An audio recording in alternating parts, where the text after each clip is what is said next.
시청자 여러분 안녕하십니까. 9월 6일 금요일 인사드립니다. 박민영입니다. 안녕하세요. 이혜은입니다. 간밤 미국 증시 ISM 서비스업 지표가 발표가 됐고요. 그리고 ADP 민간 고용 지표도 함께 드러났습니다. 고용 지표는 계속해서 고용 시장의 냉각 흐름을 보여주고 있는데요. 9만 9천 건가량으로 발표가 되면서 시장의 컨센서스보다 낮게 나타났습니다. 이런 지표의 혼조세와 함께 3대 지수도 혼조세로 마무리를 했는데요. 나스닥 지수만 0.25% 상승으로 마무리를 했습니다. 여기에는 테슬라의 상승이 크게 기인했는데 테슬라가 FSD 서비스를 중국과 유럽에서 내년 1분기에 펼쳐 보일 수도 있다라는 소식이 테슬라의 4.9% 상승으로 이어졌던 간밤 미국 증시였습니다. 네, 주요 섹터에 영향을 줄 만한 뉴스 등이 꽤 있기도 했는데 무언가 대응을 하자니 오늘 나오게 될 미국의 고용 보고서에 대한 경계감이 또 가로막고 있습니다. 거기다가 주말을 앞둔 상황이죠. 조금 보수적인 전략을 챙겨보자라는 시각이 많이 나오는데 같이 고민하도록 하겠습니다. 자, 어제장 내용부터 함께 들여다보시죠. 그 전거래 양지수 모두 다 3%씩 빠지는 조금 처참한 흐름이 있었었죠. 어제장에서도 추가 하락을 보였습니다. 코스피 0.2%, 코스닥은 0.8% 하락으로 끝이 났고요. 경기 둔화에 대한 우려, 외국인의 매도, 그리고 취약했던 반도체 흐름이 계속 이어지면서 지수는 하락했습니다. 삼성전자는 6만 원대로 내려갔네요. 7만 원을 이탈했습니다. 종가상 6만 9천 원으로 마무리가 됐고요. 그래도 SK 하이닉스는 어제는 오르긴 했습니다. 3% 정도 오르면서 16만 원에 또 다가갔죠. 다만 3분기 들어서만 SK 하이닉스의 하락 폭이 40% 가까이 달합니다. 그러니까 어제 반등이 있었다 하더라도 웃기에는 조금 민망한 수치인 거죠. 코스닥은 거래 대금이 계속해서 낮아지고 있습니다. 수급이 좀 얼어붙어 있는 상황이고요. 시총상위 2차 전지 소재단이 어제 또 부진했기 때문에 코스닥은 낙폭이 조금 더 크게 나오기도 했습니다. 코스닥의 올해 상승률 기준을 살펴봤더니 16% 정도 밀렸습니다. 전 세계 주요국 증시에서 꼴찌라고 하네요. 전운이 깃든 러시아도 15% 빠졌는데 경기 둔화 우려감에 시달리고 있는 중국도 10%대 초반으로 빠졌는데 코스닥은 무려 16%의 급락이 나왔습니다. 무언가의 박탈감이 느껴지는 대목이죠. 상반기는 강한 거래 대금이 실리면서 갖가지 주도주가 등장하며 지수를 끌어줬었다면 하반기는 소형 테마주 성격의 순환매가 주요 섹터에서 나타납니다. 하루는 2차 전지, 하루는 반도체, 하루는 바이오, 하루는 화장품, 원전, 방산, 시세의 연속성이 나타나지 않고 거의 테마화되는 그런 장이 이어지고 있습니다. 증시의 하락 이유는 여전히 같습니다. 미국의 경기에 대한 경계감이 계속 자리하고 있고요. 우에다의 금리 인상 가능하다라는 이야기에 이어서 어제장에서는 BOJ 이사의 코멘트가 추가로 있었죠. 추가 금리 인상에 대한 언급이 등장했습니다. 마이너스 금리를 탈출해야 한다라는 얘기를 좀 직접적으로 꺼내놓으면서 이 대목에서 시장이 좀 더 탄력을 잃어가는 모습이 나타났죠. 분명 장 초반에는 상승 출발을 했는데 이내 상승분을 반납했던 흐름의 주요 요소로 꼽히기도 합니다. 엔비디아에 대한 의심 그리고 외국인의 매도, 지표 대기도 여전히 경계감을 키웠었고요. 또 금투세 불확실성도 지속적으로 언급이 됩니다. 국내 거래 대금이 감소하는 요소이기도 한데요. 세무업계에서는 한 160조 정도 금투세를 시행할 경우 국내 증시에서 자금 이탈이 있을 수 있다. 이런 경고의 목소리를 내놓기도 했습니다. 전체적으로 하락의 이유 등이 여전히 이어지고 있고 그것에 맞서 싸우는 상승의 기대 요소로는 그저 낙폭이 과대했기 때문에 거기에 대한 공감대가 형성되는 수준입니다. 그러다 보니 지수는 오르지 못하죠. 강한 반등의 트리거가 필요한데 아직까지 엄청난 재료를 마주할 상황은 아니라 계속 지지부진한 흐름입니다. 자, 반도체 하락이 이어지고 있는 가운데 이 하락에 대한 반박의 목소리도 계속 이어집니다. 어제 말씀드렸던 미래에셋의 내용이고요. 거기에 하나투자의 추가적인 보고서가 나왔습니다. 침착하라고 얘기하네요.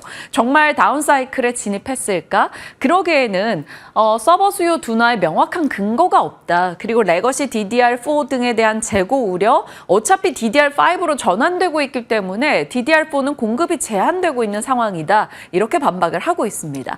그리고 가격의 급락 전환 없이는 사이클 종료는 없었던 과거를 얘기하고 있네요. 지금은 명백한 반도체 라인의 가격 상승 구간이고 일부 제품의 상승 폭의 둔화는 노이즈에 불과하다 얘기하고 있습니다. 그래서 결론은 비중 확대 의견을 냈고요. SK 하이닉스 탑픽 그리고 D램 전공정 장비주를 선호한다라고 어제자 보고서로 업데이트가 됐습니다.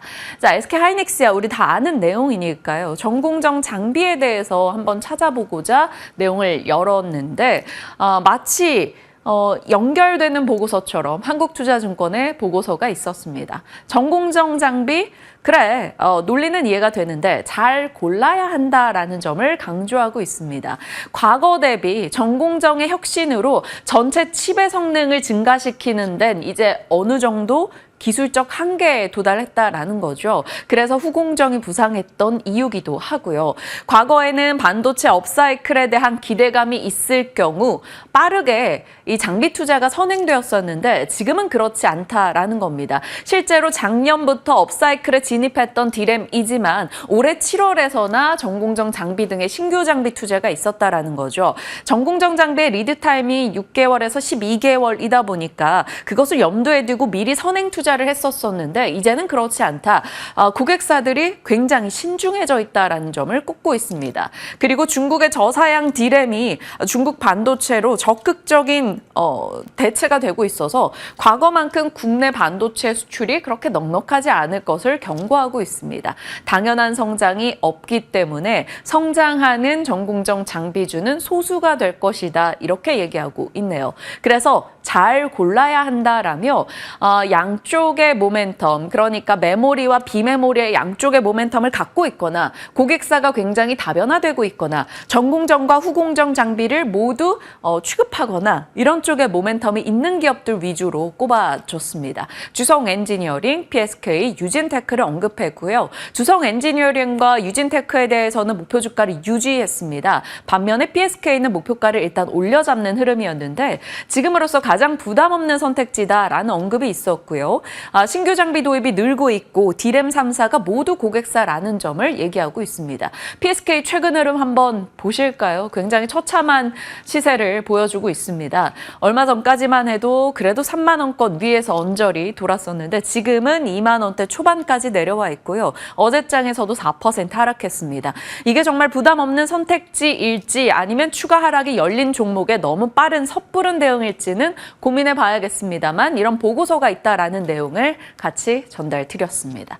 반도체에 대한 얘기 좀 더 이어가 볼까요? 삼성증권에 정말 나름 공감이 잘 되는 내용이었습니다. 지금의 하락이 이유 있는 타격이었다라는 거죠. 막연하게 이제 긍정과 낙관론만 펼치는 것이 아니라 AI 서비스가 기대했던 시기에 기대했던 수준으로 나오지 않으면서 이 AI 관련한 투자의 아이디어를 확장할 기회를 놓쳤다라는 겁니다. 경기 회복의 힌트가 보이지 않기 때문에 이 침체의 시기가 조금 오래가면서 반도체 조정이 길어지고 있다라는 점을 지적했고요. 하지만 그럼에도 불구하고 희망을 꺾지 않는 이유로 낮은 기대감과 낮아진 관심이지만 페이크 피크아웃 사례가 과거에도 많았었기 때문에 피크아웃으로 보기에는 이르다라고 얘기합니다. 그러면 반등의 긍정적인 시나리오를 위해서 무엇을 기다려야 하는가? AI 서비스가 등장을 해야 된다는 거죠. 챗 GPT처럼 획기적이고 새로운 무언가요. 그리고 애플과 GPT의 서비스에 만족스러운 소비자들이 나타나야 되고 SNS와 AI가 만나야 된다. 그렇다면 이것은 AI 대중화를 의미하겠죠. 온디바이스 AI 마찬가지입니다. 이런 쪽으로 대중화와 어플 서비스, 대중화된 제품이 나와서 한 번 더 이쪽을 자극 자극해줘야 된다라고 얘기합니다. 실제로 내년도 이제 상반기 후반부터는 관련한 서비스 등이 많이 업데이트될 걸로 보고 있네요. 그러면 지금 반도체는 어떤 시기인가에 대해서는 고민이 필요할 겁니다. 저희 오늘 특집 시간 마련이 돼 있는데 그 시간에 관련해서 전략 챙겨보도록 하겠습니다. 자, 이런 주도 섹터에 대한 의심이 계속되고 있다 보니까 시장은 거래 대금도 주는데 조금 안전한 쪽을 찾고자 하는 심리가 발동되고 있습니다. 소외됐던 섹터라던가 혹은 로우볼, 낮은 변동을 가진 종목들로 관심이 이동하고 있는데요. 통신, 카지노, 운수창고, 디스플레이, 게임, 소프트웨어, 편의점 등이 되겠습니다. 어제 편의점 종목들도 다 올랐고요. 카지노 쪽은 호재성 이슈가 있었죠. 어제 8% 강원랜드 그리고 파라다이스 등등의 종목들 상승이었고요. 통신은 대표적인 소외된 종목이자 로우볼 종목입니다. 어제 전반적인 강세가 나타나기도 했네요. LG 디스플레이, 대한항공, NC소프트 등도 소외단에서 반등했습니다. 자, 업데이트된 보고서 하나 보겠습니다. 하나증권에서는 얼마 만에 규제 완화인가라며 강원랜드에 대해서 목표 주가를 22,000원 제시했습니다. 전일 종가상 18,000원 좀 못 미치는 상황이었고요. 문화체육관광부가 카지노업 변경을 허가했고 규제 완화 이슈가 전달된 것에 반응을 했습니다. 카지노 영업장 면적을 확대하고 외국인의 적용존을 늘리고 베팅 한도를 올리는 등의 움직임이었죠. 정말 카지노 브리핑했던 적이 정말 오래된 것 같더라고요. 그만큼 오래 소외되어 있었다라고 볼 수 있겠는데 일단은 모처럼 만에 호재에 들려오긴 했습니다. 그리고 KB에서는 그 전거래 보고서입니다. 어제자 보고서요. 어떤 시나리오에도 KT가 돋보인다라고 얘기하는데 AI건 데이터 센터건 밸류업이건 다 해당이 된다라고 얘기하고 있습니다. KT 최근 주가 나름 괜찮았습니다. 잘 버텼고요. 어제장에 꼬리가 살짝 달렸습니다만 그럼에도 불구하고 3% 이상의 상승세, 나름의 주요 이평선들을 21선, 51선을 잘 지켜내고 있는 흐름 확인되고 있습니다. 안전판 역할을 해주는 종목들의 관심이 계속 이어질지 아니면 주도주 쪽으로 자금 이동이 있을지 무언가의 뉴스 계기를 기다려 봐야 될 것 같습니다. 대테마 시대가 전개되고 있습니다. 섹터도 테마화돼서 움직임을 보이고 있죠. 일단 어제 섹터 단에서는 카지노와 항공주가 각각의 이유를 안고 상승했고요. 테마 단에서는 딥페이크 종목들, 자율주행, 쿠팡, 전고체, 양자, 암호 등이 올랐습니다. 어제 이 시간 중국 업체들의 발언을 통해서 안전한 배터리 전고체에 대한 관심이 올라가는 점을 살폈었는데 일단 트레이딩 관점으로 레몬, 유일에너테크, 한농, 이수스페셜티 케미칼까지 올라가는 모습이 있었습니다. 자, 딥페이크는 관련 정책에 대한 모멘텀은 계속 업그레이드 되고 있는데 어제 장중에 상승세를 보이긴 했습니다. 그런데 시간 외에서는 또 딥페이크가 하락을 나타내서 테마에서도 굉장히 당일의 순환은 빠르다라는 점을 염두에 두셔야 될 것 같습니다. 시간 외로 한번 볼까요? 오늘 전기차 화재 안전관리 대책 발표가 있다 보니까 시간 외에서 관련한 종목들의 시세가 눈에 띄었었고요. STO 법제화 재개 기대감에 4거래 연속해서 시간의 강세 STO 종목들이 나타냅니다. 그리고 파마리서치요. 유증 소식이 있었는데 CVC 캐피탈로부터 2천억 원을 유치했다라는 소식이었습니다. 이 CVC 캐피탈은 유럽의 사모펀드입니다. 세계 최대 규모의 사모펀드 중 하나인데 290조에 달하는 돈을 운용한다고 하네요. 나름 장기적인 가치를 보고 투자를 하는 성격을 띄었습니다. 그러다 보니까 파마리서치에 대한 기대감이 작용됐고요. 시간 외에서 6% 상승세 나타냈네요. 올해 파마리서치는 흐름이 굉장히 좋았습니다. 저희도 중간중간 특징주로 따로 떼서 브리핑했던 기억이 있었는데 100% 이상의 상승을 올해 기록을 하고 있죠. 어제 종가상으로도 6% 이상의 상승이었는데 시간의 추가 강세를 어떻게 받아갈지 지켜보겠습니다.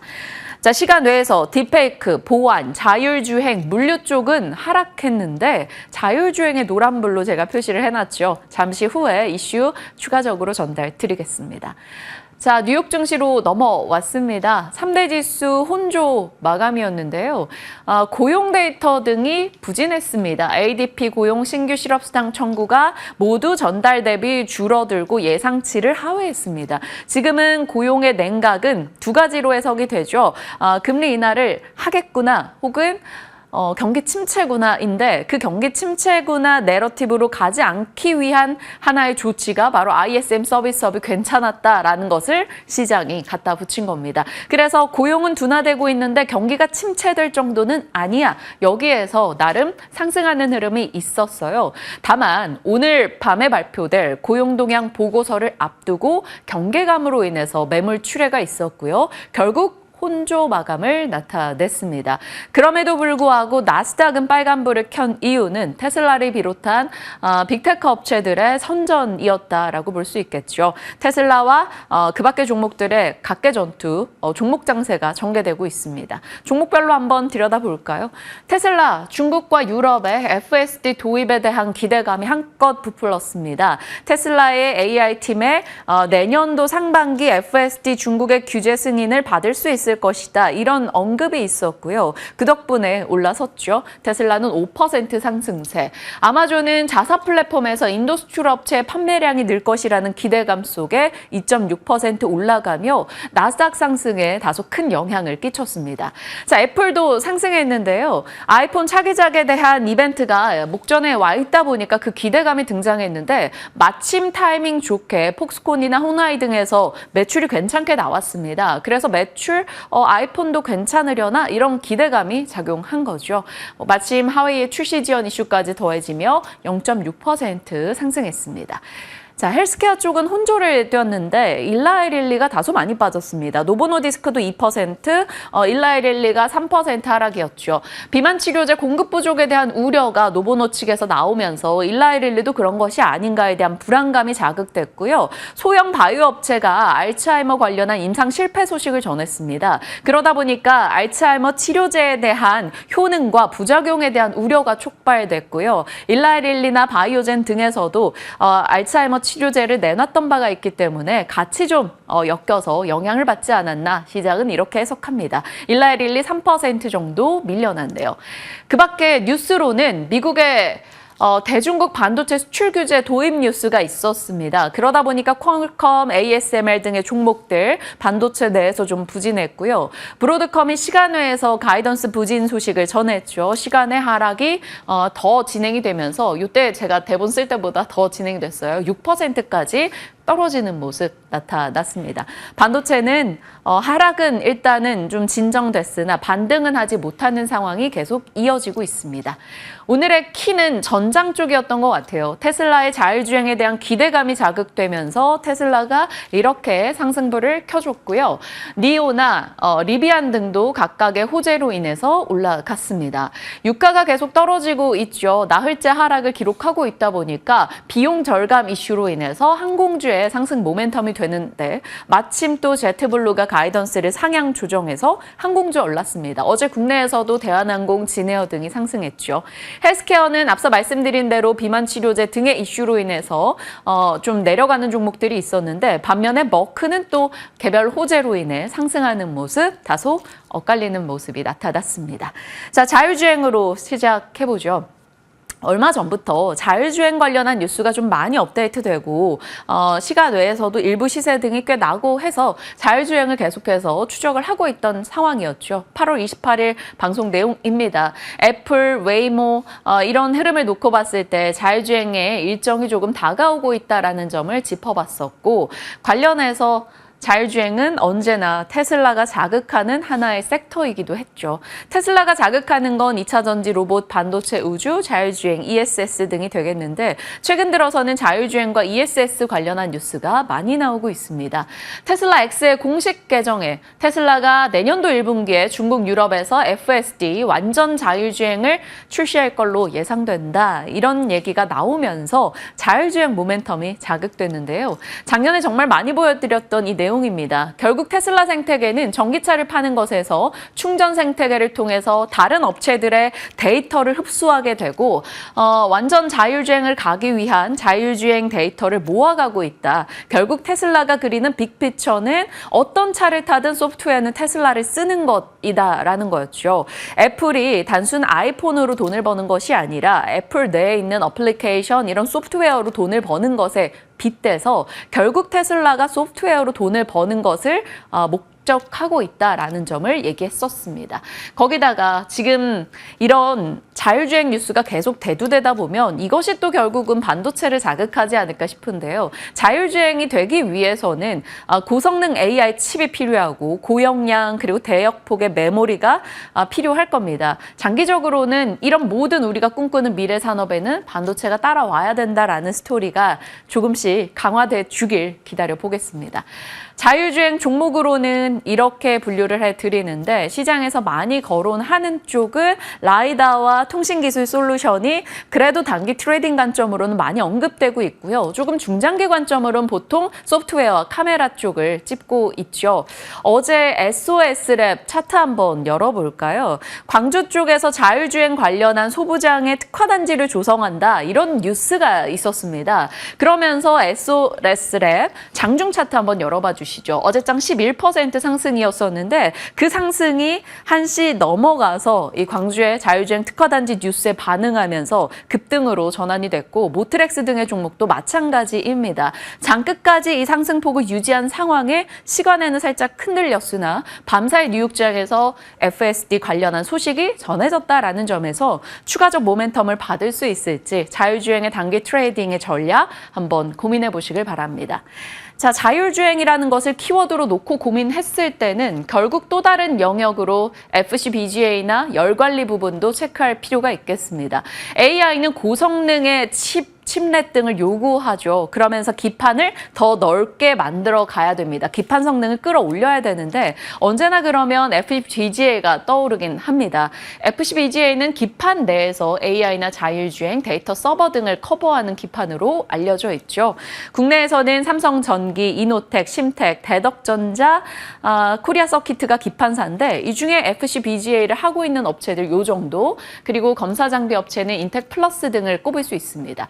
자, 이 기판사들의 주가 딱 그냥 떠올려봐도 부진했을 올해이죠. 왜냐하면 특징주로도 거의 얘기한 적이 드물었기 때문입니다. LG 이노텍이 이 중에서 가장 선전했는데 연간 상승률 0.8%더라고요. 그 밖에는 삼성전기 14% 연간 밀렸고요. 대덕전자나 코리아 서키트는 40에서 50% 정도 올해 빠지는 흐름이 있기도 했었습니다. 이런 기판사들도 장기적 관점으로는 한번 체크는 필요하지 않을까 싶어서 자율주행 키워드가 나온 김에 언급을 드리고요. 그리고 자율주행이라는 것은 자동차의 성능과 열 관리가 집중돼야 될 겁니다. 안전의 측면에서요. 그러면서 열 관리에서는 결국 순행식에 대한 관심도가 올라가게 되겠죠. 발열 잡는 데 효율이 좋기도 하고 에어컨 같은 다른 차량의 기존 시스템과 통합이 가능해서 공간을 덜 차지하기도 합니다.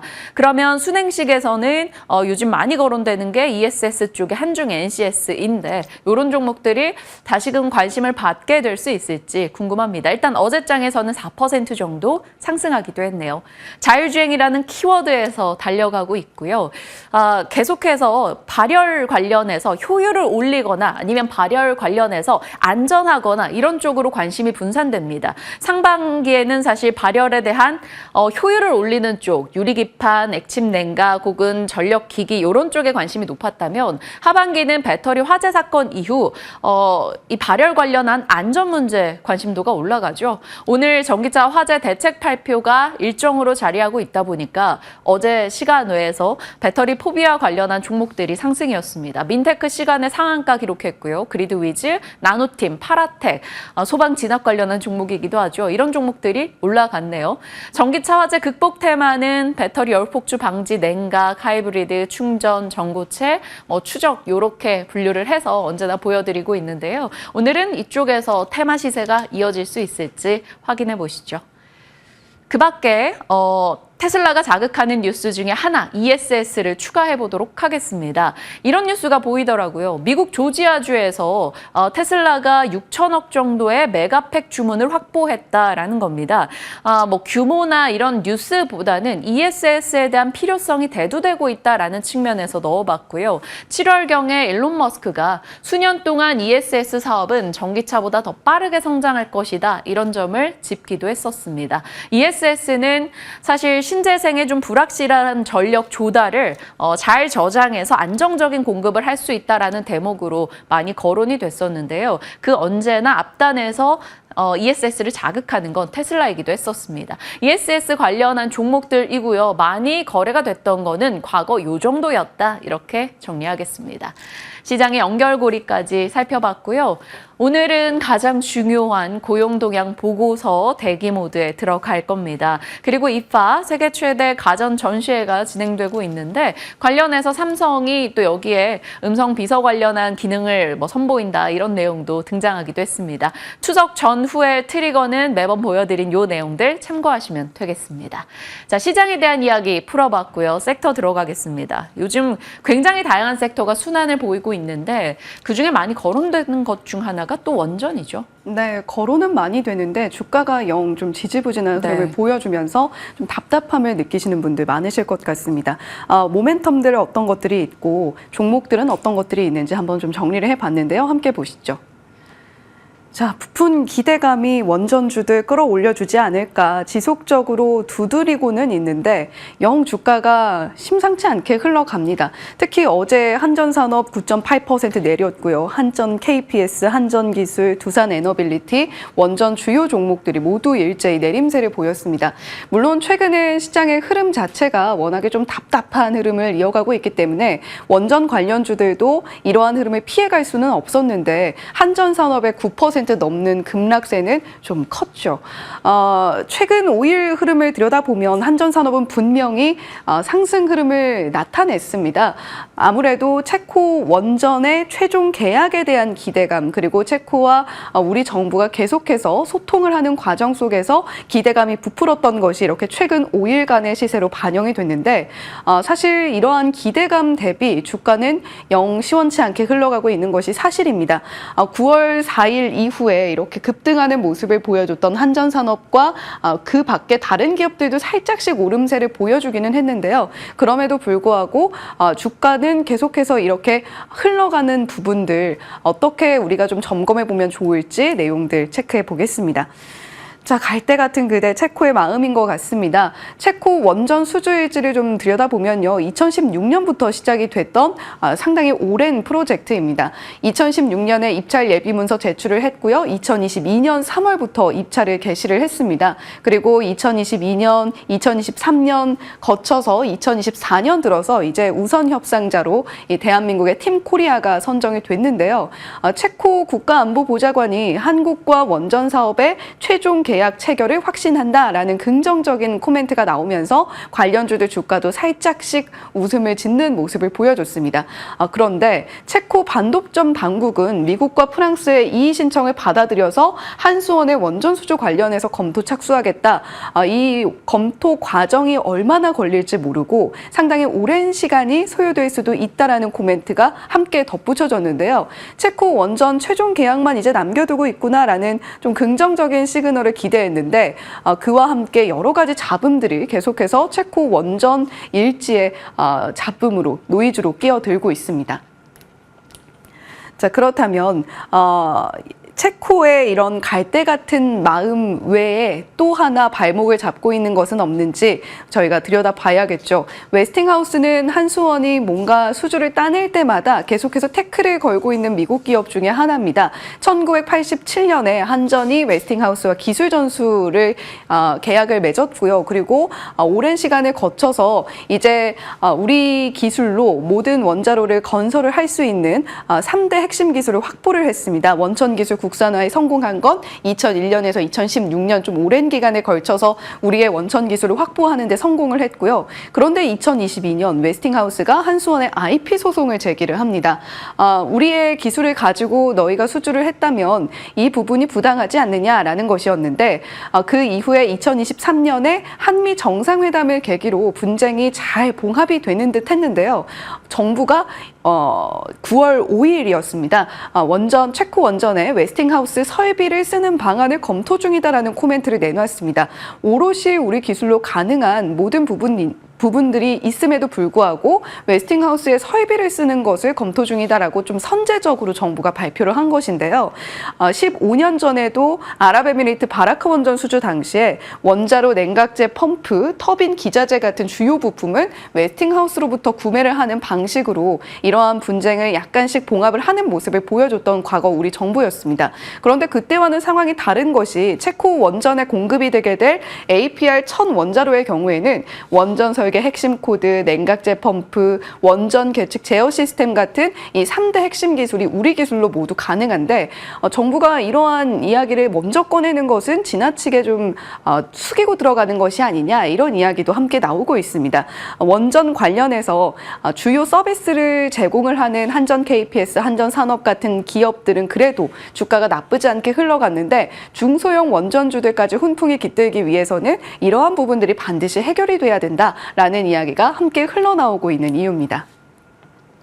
자, 그렇다면 그럼에도 불구하고 앞으로 원전을 기대해 볼 수밖에 없는 이유는 분명히 있습니다. 주요 국가들이 계속해서 탈원전 기조를 뒤집고 있기 때문인데요. 9월 2일자였죠.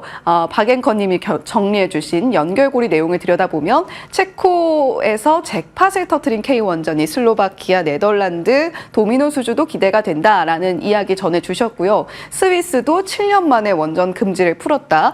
이런 식으로 계속해서 세계 각국에서 탈원전 기조를 뒤집는 모습들이 하나하나 확인이 되고 있습니다. 체코는 2036년 원전 한기 준공을 목표로 지금 현재 팀 코리아와 손을 잡겠다라는 구상을 밝히고 있는 것이고요. 그 밖에도 폴란드, 아랍에미리트, 튀르키예, 영국, 남아공, 네덜란드, 가나, 필리핀까지 전반적으로 원전에 대한 도입 계획을 밝히고 있습니다. 이러한 부분들이 국내 원전 관련사들이 이것을 수주를 하는데 성공할 수도 있다라는 그런 기대감으로 원전 관련주들을 좀 지켜볼 필요가 있다라는 부분들은 함께 체크해 보시면 좋겠네요. 자, 또 다른 모멘텀입니다. 어제 나온 기사인데요. 내년 재생에너지 예산은 줄이는데 오히려 원전 지원은 500억 이상을 더 늘리기로 했다라는 내용입니다.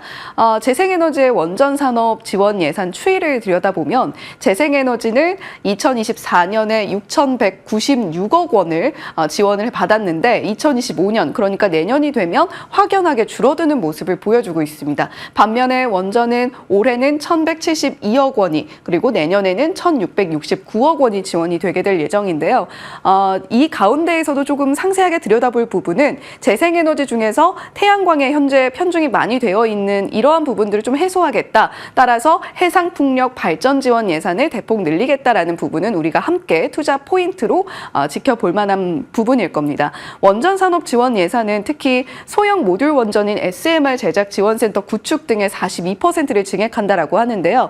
원전 관련주들 지켜보신다면 소형 모듈 원전 쪽에 기술력을 보유하고 있는 관련 종목들 살펴보시면 좋겠습니다. 원전 관련주 8월 30일 투자뉴스 브리핑을 통해서 원전 밸류체인 전해드린 바가 있습니다.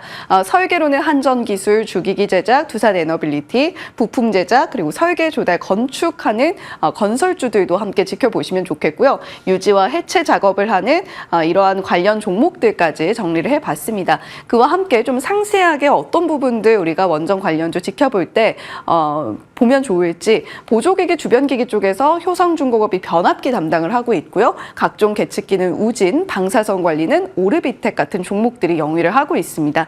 복수기는 BHI, S&T 에너지 이 두 종목 같은 경우는 원전 테마가 갈 때마다 함께 움직이는 종목이기도 하죠. 일진파워, 보성파워텍 이러한 종목들도 원전에 들어가는 보조기기와 주변기기 담당하고 있으니까요. 원전 이슈 나올 때 일단 주가는 최근 들어서 좀 답답한 흐름을 이어가고 있습니다만 추가적으로 모멘텀이 나온다면 한번 지켜보시면 좋겠습니다.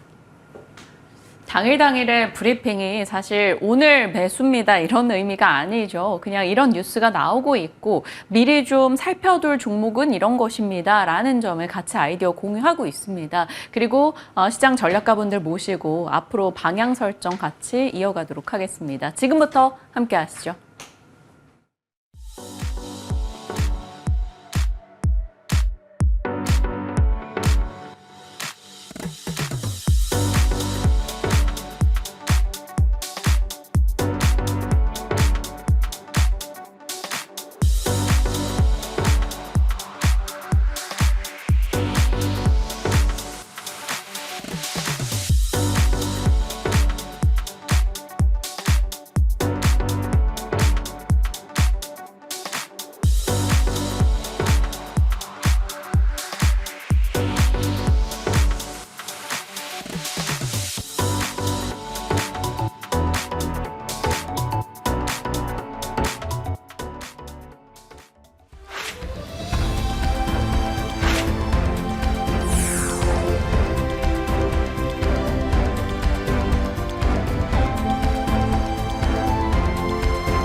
참 어려운 장이 8월부터 9월까지 전개되고 있습니다. 시장은 갖은 이유를 들고 하락하고 있는데 정말 시장의 하락 본질은 무엇인지, 시장이 반등하기 위해서는 어떤 점이 개선되어야 하는지, 시장과 섹터, 종목 이야기까지 오늘은 제대로 한번 나눠보겠습니다. 글로원 파트너스 이성웅 이사님과 특집 시간 준비했습니다. 어서 오세요. 안녕하십니까. 네, 안녕하십니까. 미국 경기 우려, 외국인의 매도, 금투세 불확실성, 미국 대선 불확실성, 엔화 강세 등등등이요. 네. 정말 시장의 하락 요소로 많은 것들이 꼽히고 있는데 정말 본질은 뭐라고 보십니까, 이사님? 외국인이 우리나라 주식을 사지 않고 있어요. 그런데 신흥국 주식은 사고 있습니다. 그다음에 보통 우리가 그 신흥국 주식을 살 때 비중이 GDP 성장이라든지 그런 부분을 대입해서, 즉 네. 경제에 대한 체력을 대입해서 매수를 하는데, 중국은 매도를 하고 있죠. 중국 같은 경우는 상대적으로 불확실성이 미중 무역 분쟁 요소가 있다 보니까 매도를 하고 있는데, 그 자금이 우리나라로는 들어오고 있지 않아요. 그러면 생각을 해봅니다. 글로벌 시장에서 우리나라의 기업 같은 경우가 시장 점유율 상위에 위치한 기업들도 있죠. 네. 테크 같은 경우는 더욱 그렇고, 미용기기, 화장품 이런 쪽이 있는데, 외국인이 시장을 안 산다는 건 우리나라만의 고유 문제가 있다라는 생각을 해볼 수가 있겠고요. 그 고유 문제 같은 경우는 다른 나라에 없는 게 우리나라에는 있다라는 거죠. 그거를 핑계를 대는 건 아니에요. 핑계를 대는 건 아니지만 세금적인 요소의 불확실성이 지금 지속된다라고 하면 우리나라 입장에서 시장 참여자들도 우리나라 주식에 대한 매수를 적극적으로 하고 있지 않은 상황인데, 외국인 입장에서도 우리나라 같은 경우를 적극적으로 사줄 수는 없을 것으로 보입니다. 그래서 최대한 불확실성을 제거를 할 필요가 있고, 그다음에 거기 더해져서 기업들 같은 경우가 정부의 밸류업 프로그램을 등에 지고 실제 나오는 행태들은 그 밸류업이 아니라 개인 주주분들에 대해서 좀 상대적으로 좀 차등된 기업 분할 요소라든지 그게 계속 나오고 있거든요. 네. 그렇다 보니까 그에 반하는 기업들의 이런 분할 형태, 지배구조 개편이 나타난다라고 하면 외국인 입장에서는 우리나라 기업을 볼 때 기업 하나로만 놓고 보면 체력이 괜찮지만, 이렇게 전체적인 틀을 놓고 보면 좀 고착화가 될 수가 있거든요. 그래서 지금 시점이 자본 시장을 놓고 우리나라에게는 아주 중요한 시점임을 말씀을 드릴 수가 있겠습니다. 네. 그러면 어떤 이슈가 있어야지 국내로 자금이 들어올까요? 그게 제일 궁금해요.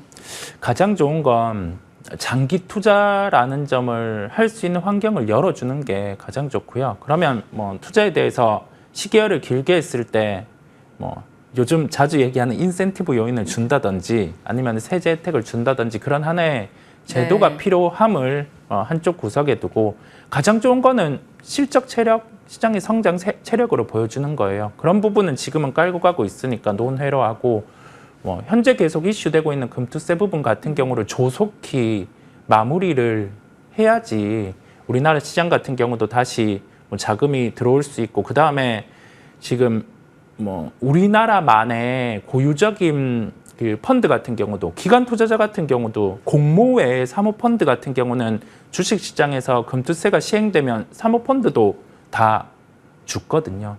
그렇다 보니까 이 제도 자체가 진행된다라고 하면은 국내 투자에서 큰 부분을 차지하는 요인들이 없어지게 돼요. 투자에 대해서 세금이 더 부과가 되니까 직접 투자가 이제는 상당히 허들이 생기게 되죠. 과거에 대만 사례 같은 경우가 금투세를 시행을 했을 때 지수가 급락 형태가 나왔었어요. 그러면서 이 금투세를 보완해서 시행을 했었어요. 이 허들 같은 경우를 좀 막 100%를 시행했다라고 하면은 여기에 대해서 세금 혜택까지 더해서 한 50% 강도, 한 30% 강도 그렇게 줄여서 시행을 했었거든요. 그런데 지금 그대로 보완안을 시행한다 하더라도 국내장에게는 충격이 있습니다. 그거는 인정을 하고 가야 되겠습니다. 알겠습니다. 많은 투자자들이 기다리는 내용이 좀 전달이 됐으면 좋겠는데 상황은 지켜봐야겠죠. 지금 그 외에서 해외에서 이슈를 좀 들여다본다면 네. 매크로 영향이 굉장히 짙어지고 있습니다. 제조업 지표 나오고 침체다, 서비스업 지표 나오고 아니다. 이게 계속 패턴이 반복되고 있고요. 거기에 중간중간 고용이 좀 충격을 줬다가 뺏었다 하고 있습니다.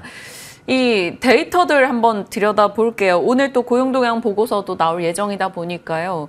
매크로 환경 좀 짚어주시죠.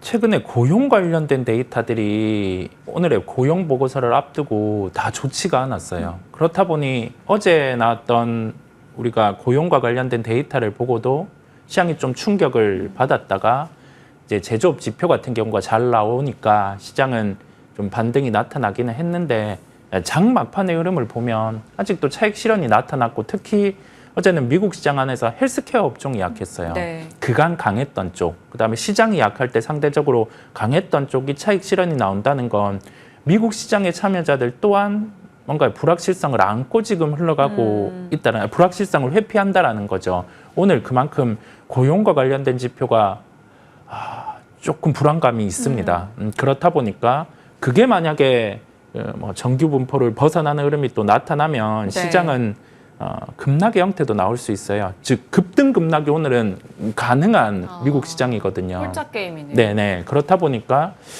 불확실성을 놓고는 좀 무리할 필요는 없는 상황임을 말씀을 드립니다. 근데 이게요. 네.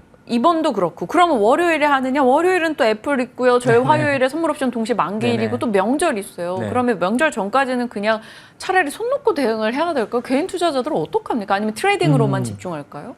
뭐 손 놓고 대응을 한다. 손을 놓으면 대응을 못 네. 하죠. 그게 좀 힘들기는 한데 뭐 그런 얘기들을 많이 하잖아요. 뭐 현금 비중 늘려놔야 된다. 근데 그게 개인 투자자분들의 입장에서는 쉽지 않다라는 생각이 들어요. 왜냐하면 손실을 보고 있는 상황이다 보니 이걸 뭐 손실이 많게는 30%그 이상 막 발생하고 있는데 이거를 매도해서 현금을 갖고 있다가 그러면 언제 다시 살지, 그리고 샀는데 또 손실이 나요. 그러면 이게 되게 힘들잖아요. 맞아요. 그런 타이밍들이 힘들다 보니까 그러면 지금 생각할 건 가지고 있는 종목 같은 경우가 좀 시기열을 넓게 봤을 때 그랬을 때 지금보다 주가가 올라올 가능성이 높은가 떨어질 가능성이 높은가, 그거를 좀 심플하게 생각해 볼 필요가 있어요. 그러면 예를 들면 삼성전자를 예로 들어보면 네. 삼성전자 같은 경우는 지금은 매도 실익은 없습니다. 되려 추가 매수를 준비하는 타이밍, 6만 원대가 됐으니까요. 네, 그런 타이밍을 열어두고요. 그 다음에 각 종목별로 시가총액 상위주들 같은 경우는 대부분 이제 가격 메리트에 들어오기 시작했어요. 그렇다 보니까 시총 상위주들 같은 경우는 시장 충격이 있어서 시스템 리스크가 오면 그냥 다 떨어지는 거예요. 근데 그게 아직은 뭐 데이터로 봤을 때는 침체 요인은 뭐 일부 존재하지만 시스템 리스크 같은 경우는 나타나고 있지 않단 말이죠. 네. 침체를 반영하는 시장이다 보니까 가격 메리트가 들어온 시총 상위주들 같은 경우는 매도에 대한 실익은 없고요. 다만 이제 주변 종목들 있잖아요. 반도체로 치면은 네, HBM 관련주들도 가격 메리트 들어오기 시작했어요. 막 PSK 홀딩스, 테크윙 같은 경우도 그렇고요. 그렇지 않고 그냥 되게 작은 종목들, 작은 종목들 같은 경우는 뭐 손실이 한 30%라고 하더라도 매도를 해서 지금 이제 시총 상위 가격 메리트 있는 삼성전자 그런 쪽으로 리밸런싱을 해주는 거죠. 왜냐하면 지수 반등이 나올 때는 지금은 낙폭과대 쪽으로 반등이 나오는데 그중에서 시총상위 지수가 올라올 때 시가총액 상위주가 올라오다 보니까 그런 식으로 리밸런싱에 대한 대응 부분, 뭐 무작정 현금 마련할 수 없으니까 손 놓고 보기보다 가격 메리트가 들어온 쪽으로 교체를 해서 지수 반등이 나올 때 그래도 뭐 중소형주 갖고 있으면서 소외되기보다는 지수에 맞춰서 또 올라올 수 있는 쪽으로 보시는 게 낫겠습니다. 네. 삼성전자에 대해서도 지금 매도 대응은 실익이 전혀 없다라는 점 짚어주셨고 오히려 추가 매수를 조금 준비하는 과정으로 지켜보자. 반도체 단에서 사실 완전 앞단에 있었던 뭐 삼성전자, 하이닉스 외에도 주도주를 제외한 소부장은 어느 정도 손실을 감내하더라도 지수가 반등할 때를 노려서 대형주로 좀 리밸런싱을 해주는 것도 고려해보자. 좀 정말 포트의 손실폭을 줄이기 위한 전략을 고민해 주신 것 같습니다.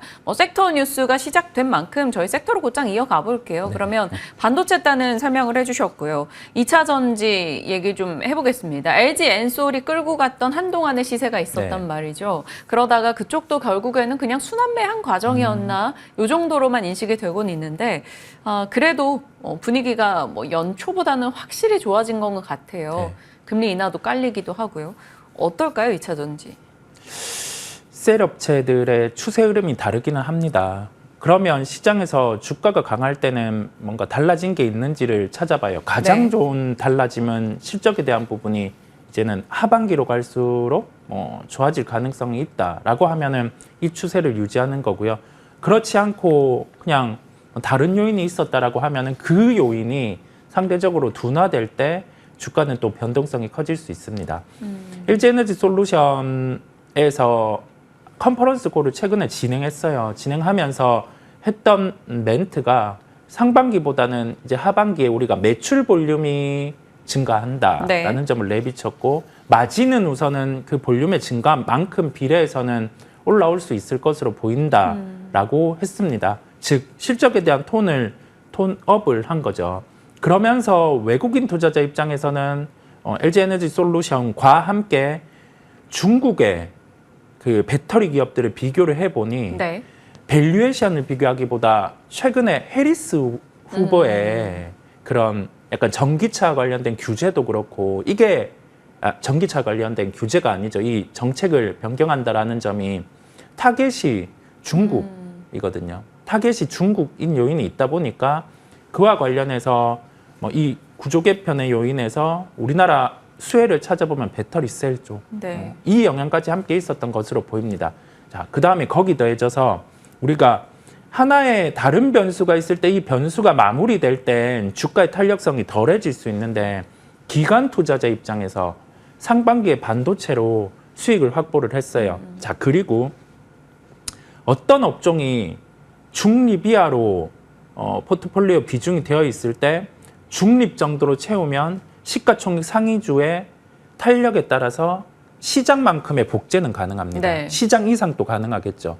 근데 공모펀드들 같은 경우는 시장 상회하는 수익률을 낼 필요가 없습니다.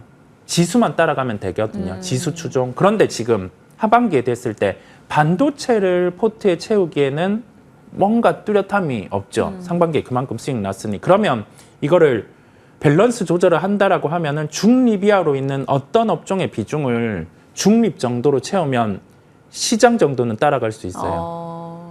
그래서 대안으로. 2차 전지가 포트에 비어져 있었는데 기관 투자자에서는 중립 정도로 채운 거죠. 시장을 따라가기 위해. 그래서 최근에 이 빈집 형태에 있는 종목들 같은 경우가 강했던 이유가 거기에 있습니다. 그러면 이 수급이 다 들어왔냐, 더 들어올 게 있냐라는 점을 우리는 고민해 볼 필요가 있는데 기금 주체 같은 경우는 아직 LG에너지 솔루션을 덜 채운 거죠.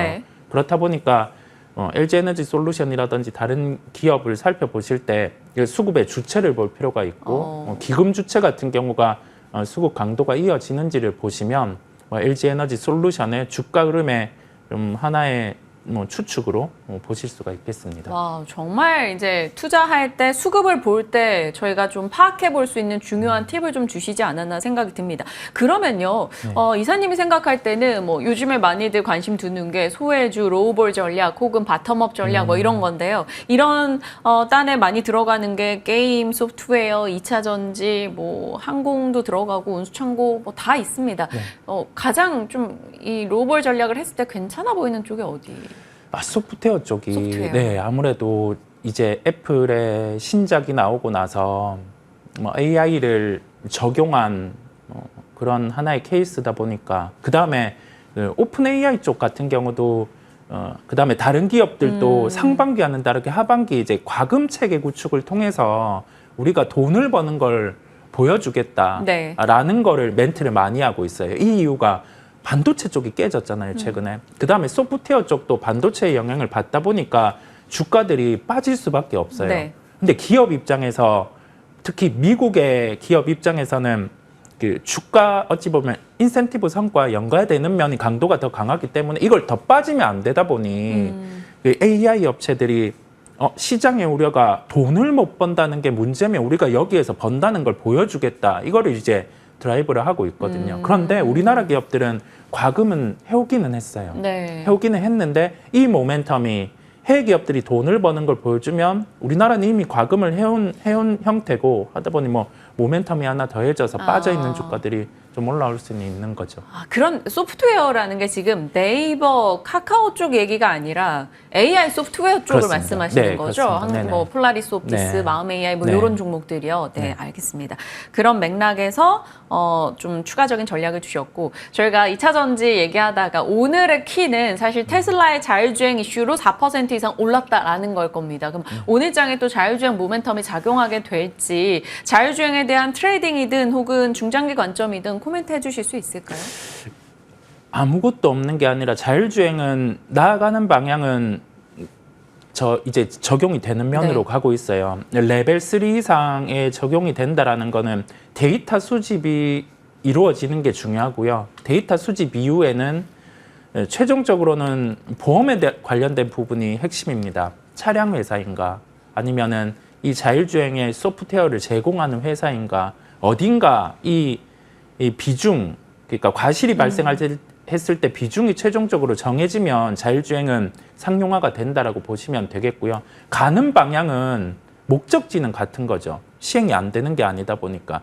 근데 가깝게 그 테슬라 같은 경우가 중국 그 유해 국가에 이제 자율주행 같은 경우를 진행한다라고 합니다. 그러면 여기에서는 관련된 종목들의 주가가 빠져 있으면 지금 시장에서는 모멘텀이란 걸 안고 플레이는 할 수가 있습니다. 네. 그렇다 보니까 자율주행 관련주들은 챙겨보실 필요가 있겠습니다. 혹시 조심스럽지만 탑픽가 가능할까? 어제 사실 트레이딩 종목으로는 라이다 쪽에 SOS랩 이런 게 네. 급등을 보이긴 했었는데 장중 마이너스 11에서 플러스 11로 엄청난 변동이었단 말이에요. 맞아요. 이런 종목은 트레이딩 대장으로 보고 아니면 좀 중장기로 따로 볼 게 있을까요? 중장기로 봐서는 현대오토에버 같은 경우가 가장 편하기는 해요. 그런데 지금 시장에서 자율주행을 보고 현대오토에버를 막 공격적으로 담기에는 힘이 좀 약할 예, 것 같은. 낙폭과대를 보는 게 필요하니까 네. 그러면 자율주행 관련해서 작은 종목들 아까 말씀해 주신 그런 종목들을 택해서 보는 것도 방법이고요. 이게 참 이런 말을 할 때 마음이 아프기는 한데 국내 기업보다 미국 쪽에 기업들 같은 경우가 더 관련주를 찾기보다 네. 테슬라를 보는 게 가장 편합니다. 그럼 테슬라 매수 가능? 네, 매수 가능으로. 네. 알겠습니다. 너무 지금 제가 이사님의 눈치를 살살 보면서 아니, 네. 너무 추가 질문을 계속 네. 드리고 아니. 있어서 그러고 있는 상황입니다. 저 통신주도 네. 한번 여쭤보고 싶어요. 어제 통신주가 3사가 올랐어요. 네. 근데 사실 투자자분들이 통신주를 선택할 여력이 있을까라는 그죠. 네. 고민은 조금 있습니다. 근데 하나증권의 김홍식 연구원이 끊임없이 통신주를 그죠. 팔로우하면서 계속 보고서를 내주고 계신데 어떻게 보세요? 이 포트에 넣어볼 만하다 보십니까? 최근 KB에서는 KT 굉장히 좋게 얘기하더라고요. KT는 배당을 보고 이제 다시금 가격 메리트가 발생했다 보니까 매수를 해볼 수가 있는데요. 그런데 우리가 생각해야 될 거는 지금 여기에서 우리는 기관 투자자가 아니다 보니까 포트폴리오의 종목을 인덱스화 시킬 필요는 없는 거예요. 우리는 시장을 아웃퍼폼하기 위해 주식 투자를 하는데 이거를 시장에 인덱스를 복제해서 가는 형태로 가면 의미가 없어지는 거죠. 그러면 ETF 투자를 하는 게 나아요. 그렇다 보니까 물론 통신이 좋기는 한데 지금은 상대적으로 낙폭과대 쪽이 더 낫습니다. 지금 상황에서는 그 선택을 하는 거고 추후에 변수가 발생해서 낙폭과대가 시장에서 올라왔어요. 그러면 뭐 통신주들이 상대적인 매력도가 있을 때가 있잖아요. 그때 같은 경우는 뭐 교체를 하든지 하는 걸로 하고 지금 상황에서는 낙폭과대가 낮습니다. 네. 그러면 낙폭과대 따내서 아이폰 관련주는 어떻게 보시는지 뭐 호나이나 폭스콘의 매출이 괜찮았고 아이폰 차기작 기대 있다라는 것 플러스 예년 같진 않을 아이폰 이런 실망감에 대한 우려의 목소리 같이 나와요. 그래서 변동이 좀 애플 관련주가 큽니다. 이쪽은 어떨까요? LG이노텍과 BH 주가가 빠진 날이 이번 주에 있었어요. 네. 그런데 애플 밸류체인 대만의 종목들은 안 빠졌습니다. 예. 그러면 우리가 여기에서 생각할 게 LG이노텍 같은 경우는 이 모듈 쪽이죠. 카메라 모듈 쪽. BH는 여기에 기판 쪽인데 대만이 안 빠졌다는 거는 이쪽에 뭔가 문제가 있을 수가 있는 거죠. 이슈라든지 그런 점. 근데 두 종목 다 반등이 지금 못 나왔어요. 시장 요인도 있지만. 네. 대만의 애플 밸류체인과 우리나라 애플 밸류체인의 주가가 다른 이유는 뭔가가 있는 거예요. 예, 그렇다 보니까 여기에서는 그러면 이 뭔가가 있는 상황에서 무리하기보다는 배제를 하는 겁니다.